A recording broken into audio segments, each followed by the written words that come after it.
Kejagung buka peluang panggil Ahok di kasus minyak mentah. Kejaksaan Agung, Kejagung, membuka peluang untuk memeriksa Basuki Cahayapurnama alias Ahok yang menjabat sebagai Komisaris Utama PT Pertamina pada periode 2019 hingga 2024. Pemeriksaan ini berkaitan dengan dugaan korupsi tata kelola minyak mentah dan produk kilang PT Pertamina, Persero, periode 2018 hingga 2023 yang menyebabkan kerugian negara hingga 193,7 triliun rupiah. Direktur Penyidikan Jaksa Agung Muda Bidang Tindak Pidana Khusus Kejagung Abdul Kohar menegaskan pihaknya akan memeriksa seluruh pihak yang diduga terlibat dalam kasus itu.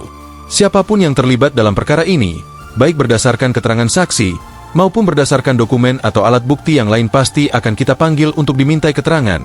Siapapun, jelasnya dalam konferensi pers, Rabu 26 Februari. Ahok menjabat sebagai Komisaris Utama PT Pertamina sejak 22 November 2019 berdasarkan keputusan Menteri BUMN nomor SK 282 MBU 11 2019.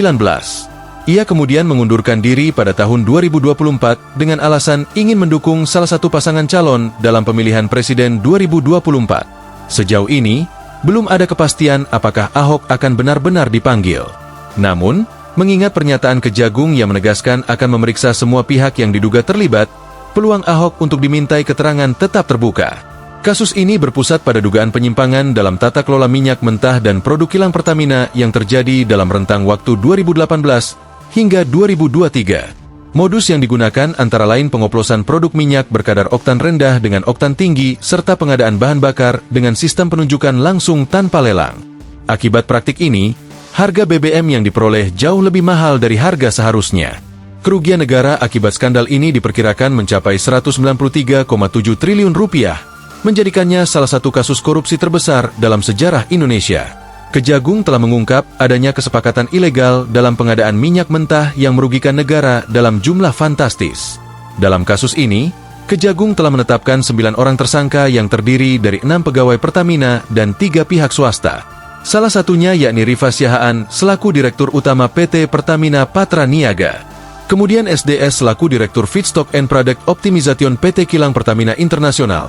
YF selaku Direktur Utama PT Pertamina International Shipping. AP selaku VP Feedstock Management PT Kilang Pertamina International. Selanjutnya MKAN selaku Beneficial Owner PT Navigator Katulistiwa. DW selaku Komisaris PT Navigator Katulistiwa sekaligus Komisaris PT Jenggala Maritim. Dan YRJ selaku Komisaris PT Jenggala Maritim sekaligus Dirut PT Orbit Terminal Merak. Terbaru yakni Direktur Pemasaran Pusat dan Niaga PT Pertamina Patra Niaga Maya Kusmaya dan Edward Corne selaku VP Trading Produk Pertamina Patra Niaga. Download Tribun X sekarang, menghadirkan lokal menjadi Indonesia.